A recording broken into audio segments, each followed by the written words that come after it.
جمعہ کے دن فجر سے پہلے غسل کر لیتے ہیں، فجر میں آ جاتے اور جمعہ پڑھ کر گھر تشریف لے جایا کرتے تھے۔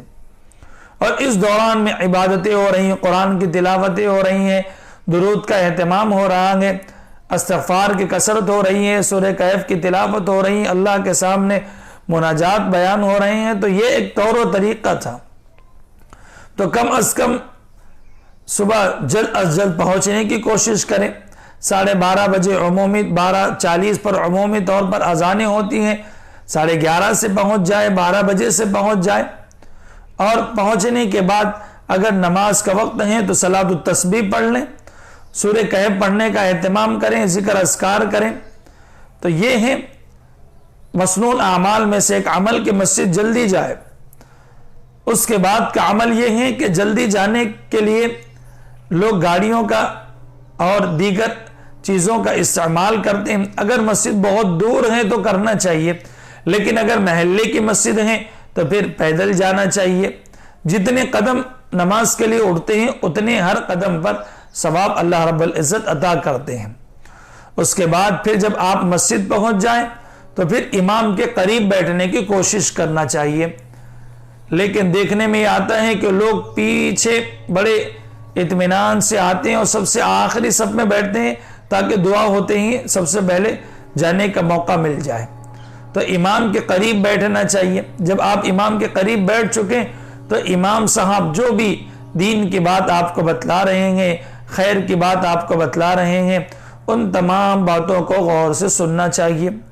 اس کے بعد پھر عربی خطبہ ہوتا ہے تو اس کو بھی سننا چاہیے۔ عربی خطبے کا سننا یہ واجب ہے۔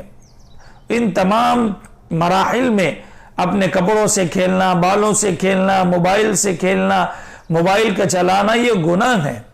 اس لیے پوری توجہ کے ساتھ میں امام صاحب کے سامنے بیٹھے اور خطبے کو چاہے وہ اردو ہو یا عربی ہو بڑے اہتمام کے ساتھ اور غور سے سنیں۔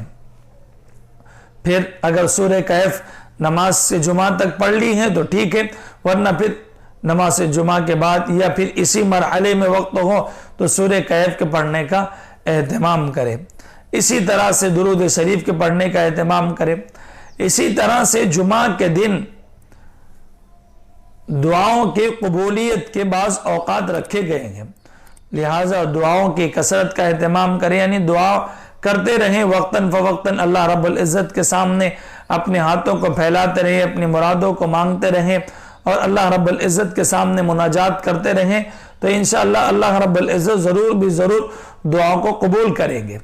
یہ چند اعمال ہیں جمعہ کے دن مسنون اعمال جنہیں ہر مومن کو کرنا چاہیے۔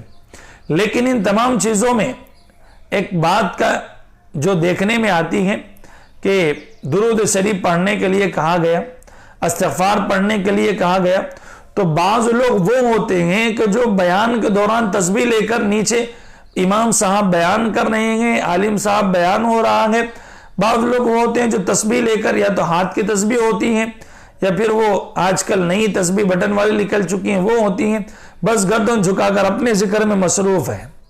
تو یہ درست نہیں ہے، بلکہ یہ تو توہین ہے حضور کریم صلی اللہ علیہ وسلم کی بات ہو رہی ہے، اللہ کے نبی صلی اللہ علیہ وسلم کا پیغام ہو رہا ہے، دین کے سلسلے میں آپ کو بتلایا جا رہا ہے، قرآن کی آیتیں پڑھی جا رہی ہیں اور اس میں آپ اب پورے مجمع میں بیٹھے ہوئے آپ اپنے کام میں مصروف ہیں۔